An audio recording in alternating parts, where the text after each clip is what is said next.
How to add new user for WordPress Back-Office. Short explanation and role meanings.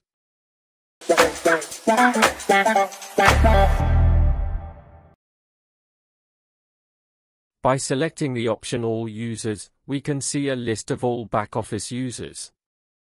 In our case, we only have our account as an administrator role, so let's add a new one. Username and email are mandatory fields, but first name, last name, and website are not. You can automatically generate a password or define it yourself. The option to send a notification to the user about a new account is automatically checked, and you can uncheck it.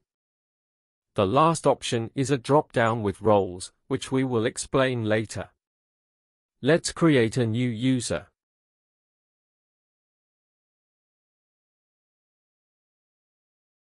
Now we come to the roles we are going to explain. Administrator is the highest level of permission. Admins have the power to access almost everything. Editor has access to all posts, pages, comments, categories, and tags, and can upload media. Author can write, upload media, edit, and publish their own posts. Contributor has no publishing or uploading capability but can write and edit their own posts until they are published.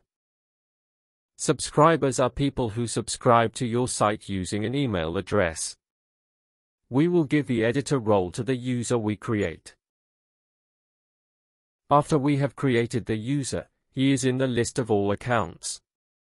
For this user, we can edit an account, delete it, view it, or select the password reset option.